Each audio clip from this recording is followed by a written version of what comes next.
दोस्तों, यदि आप भी अपनी लाइफ में कुछ नया सीखने की चाह रखते हैं तो इस चैनल को अभी सब्सक्राइब कर लें। हिंदू धर्म में तुलसी के पौधे को बहुत ही पवित्र पौधा माना जाता है। इस पौधे में साक्षात भगवान विष्णु और लक्ष्मी का वास होता है।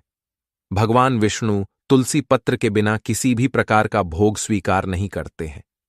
तुलसी को विष्णु प्रिया भी कहा जाता है, इसीलिए जो मनुष्य तुलसी की पूजा करता है वह कभी दरिद्री नहीं रहता है, उसकी कभी दुर्गति नहीं होती है।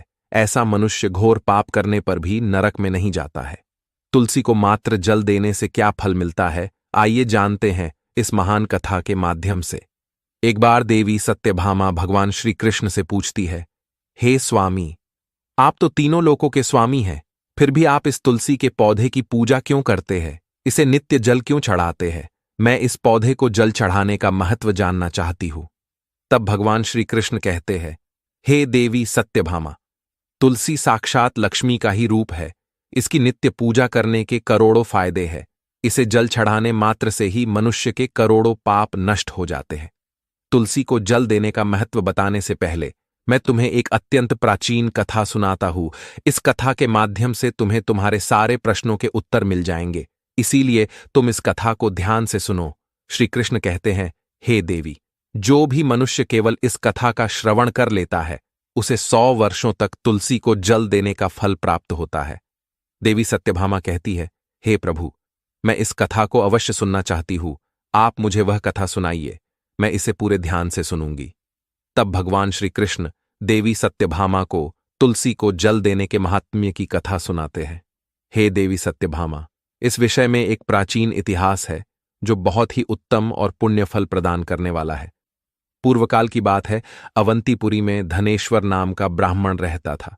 वह जन्म से तो ब्राह्मण था, किंतु वह कर्म से भ्रष्ट, कपटी बुद्धि वाला, कंबल तथा चमड़ा आदि बेचकर धन कमाने वाला तथा अत्यधिक झूठ बोलने वाला था। उसका मन हमेशा बुरे काम करने में लगा रहता था। वह चोरी, वेश्यागमन तथा जुए में आसक्त रहता था। उसने अपने जीवन में कभी पुण्य के काम नहीं किए, शास्त्रों का अध्ययन नहीं किया, पूजा पाठ भी नहीं किया। सदैव अपना मन दूसरों के धन पर लगाकर रहता था। वह दिन में धन कमाता और रात्रि में वेश्याओं के साथ रात बिताता था। इस प्रकार से वह अत्यंत पापी धनेश्वर ब्राह्मण अपना जीवन केवल पाप करने में व्यतीत करता था। उसने अपने मुख से कभी भगवान विष्णु का नाम भी नहीं लिया और न कभी देवी देवताओं का पूजन किया। इस प्रकार से पाप करते हुए उसे अनेक वर्ष बीत गए। फिर वह धनेश्वर ब्राह्मण खरीदी बिक्री करने के लिए माहिष्मतीपुरी में जा पहुंचता है। उस नगर के पास से नर्मदा नदी बहती है। उस स्थान पर उस नदी में स्नान करने के लिए दूर दूर से लोग आया करते हैं। फिर वह ब्राह्मण उसी नदी के किनारे के एक आश्रम में ठहरता है। उस आश्रम में अनेक विद्वान ब्राह्मण पुराणों का पठन तथा भगवान विष्णु की स्तुति में मग्न रहते थे। वह पाखंडी धनेश भी ढोंग करता हुआ वहीं पर उनके साथ रुक गया। उन विद्वान ब्राह्मणों के साथ रह के उसे भी श्री हरि विष्णु के नाम सुनने का अवसर मिलता था। वह उस स्थान पर 1 महीने तक रुका। फिर वहां पर आए लोगों ने गायों का पूजन करके ब्राह्मणों को भोजन कराया, तो उस पापी ब्राह्मण ने भी उनके साथ बैठकर भोजन किया और भगवान का प्रसाद ग्रहण किया। वहीं पर उस आश्रम में एक तुलसी का पौधा था। वह ब्राह्मण जाने अनजाने में ही उस तुलसी के पौधे में पानी डालता था। उसके मन में कोई विचार नहीं था कि वह क्या कर रहा है। वह रोज सुबह उठकर पात्र में पानी लेकर तुलसी के पौधे में डालता रहता था। फिर एक दिन वह आश्रम में सोया हुआ था तो उस स्थान पर एक सर्प आ गया और उस सर्प ने उसे नींद में ही काट लिया। उस पापी ब्राह्मण की नींद में ही मृत्यु हो गई।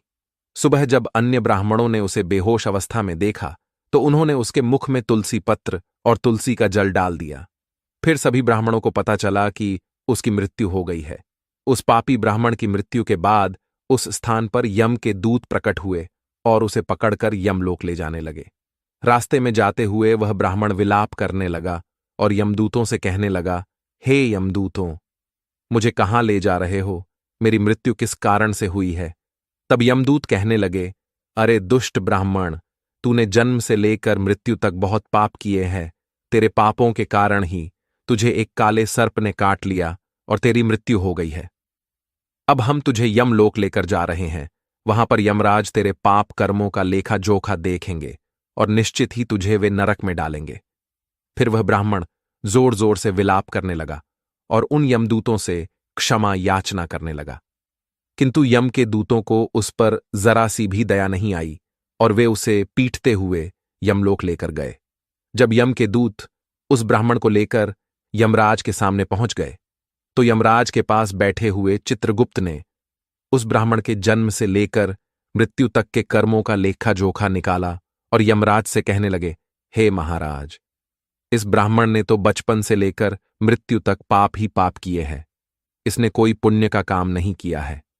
यह तो मूर्तिमान पाप ही है। इसे कल्प भर के लिए नरक में डाल दिया जाए। फिर यमराज कहते हैं, हे दूत, जीवन भर पाप करने वाले इस दुष्ट ब्राह्मण को उठाकर ले जाओ और इसे कुंभीपाक नामक नरक में डाल दो।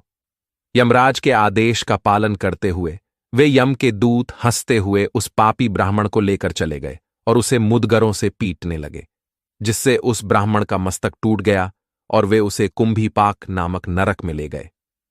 उस भयंकर नरक में खौलते हुए तेल के बड़े बड़े घड़े थे, जिसके नीचे भयंकर अग्नि धधक रही थी। फिर यमराज के दूत ने उस ब्राह्मण को उस खौलते हुए तेल के घड़े में डाल दिया, लेकिन जैसे ही वह ब्राह्मण उस खौलते हुए तेल के घड़े में गिरा, वह तेल एकदम से ठंडा पड़ गया। इस विचित्र घटना को देखकर उस यम के दूत को बड़ा आश्चर्य हुआ। ऐसा पहले कभी नहीं हुआ था।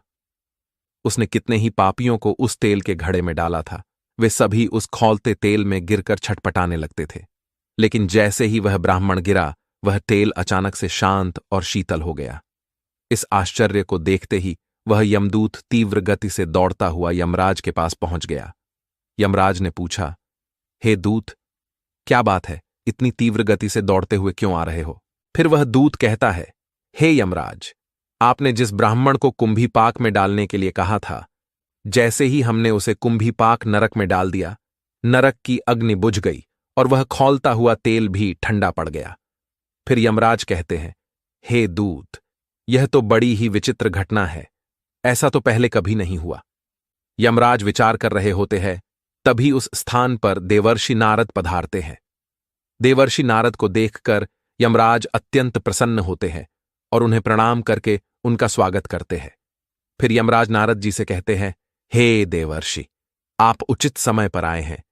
हमने आज एक अत्यंत पापी ब्राह्मण को कुंभीपाक नरक में गिराया है, किंतु उसके गिरते ही नरक की अग्नि ठंडी पड़ चुकी है और खौलता हुआ तेल भी शीतल बन गया है। तब देवर्षि नारद यमराज से कहने लगते हैं, हे धर्मराज, आपने जिस ब्राह्मण को कुंभीपाक नरक में डाला है, वह नरक में डालने योग्य नहीं है, क्योंकि इस ब्राह्मण के द्वारा अनजाने में ही ऐसा कर्म हो गया है जो नरक का नाश करने वाला है। जो मनुष्य पुण्य करने वाले लोगों के साथ रहता है, उसे उनके पुण्य का भाग अवश्य मिलता है, और यह ब्राह्मण तो 1 महीने तक भगवान विष्णु के भक्तों के साथ रहा है। इस ब्राह्मण में आश्रम में रहते हुए नित्य तुलसी को जल अर्पण किया है, इसीलिए यह बहुत बड़ा पुण्यवान बन गया है।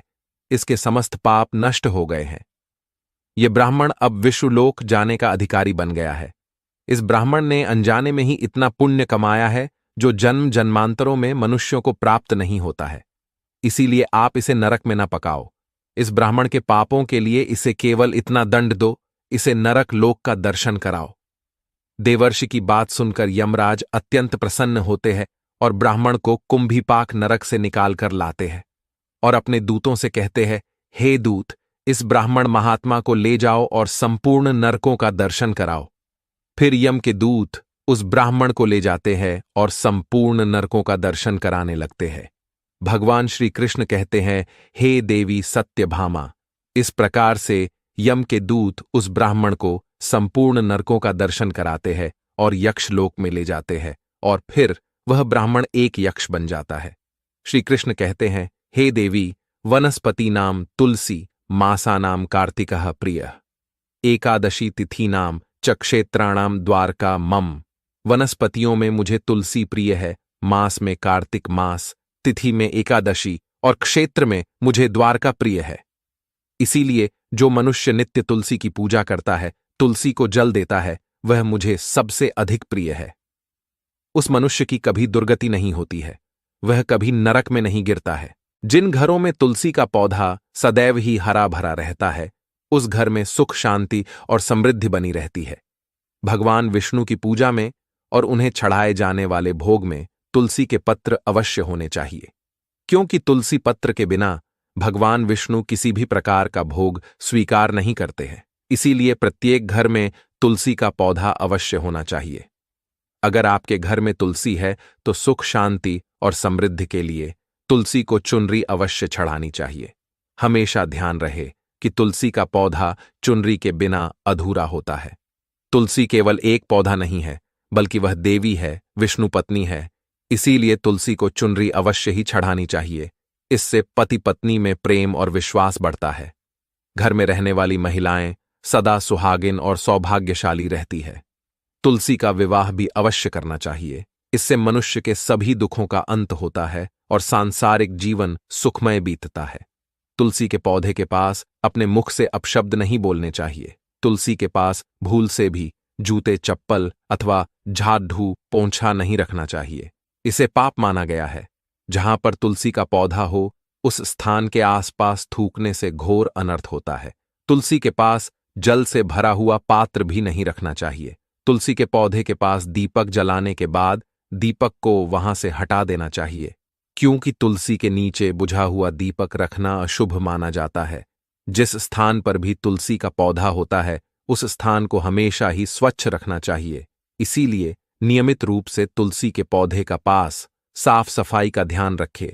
तुलसी के पौधे में शिवलिंग और गणेश जी की प्रतिमा नहीं रखनी चाहिए। साथ ही तुलसी के गमले में अन्य किसी भी प्रकार का पौधा भी लगाना अशुभ होता है। तुलसी के पौधे के पास कपड़े भी नहीं सुखाने चाहिए, अन्यथा कपड़ों से गंदा पानी तुलसी के पौधे पर गिर सकता है। ध्यान रहे, तुलसी के पौधे को नाखून से नहीं तोड़ना चाहिए। इससे तुलसी का अपमान होता है। यदि तुलसी के पत्ते सूख कर गिर जाते हैं तो उन्हें कचरे में नहीं फेंकना चाहिए। उन पत्तों को आप तुलसी की मिट्टी में ही दबा दें। रविवार के दिन तुलसी के पत्ते नहीं तोड़ने चाहिए और रविवार को तुलसी को जल भी नहीं चढ़ाना चाहिए। बाकी अन्य दिन नित्य बिना चुके तुलसी को सुबह जल देना चाहिए और शाम के समय एक दीपक जलाना चाहिए। अक्सर महिलाएं स्नान के बाद अपने बाल खुले रखकर ही तुलसी को जल देती है।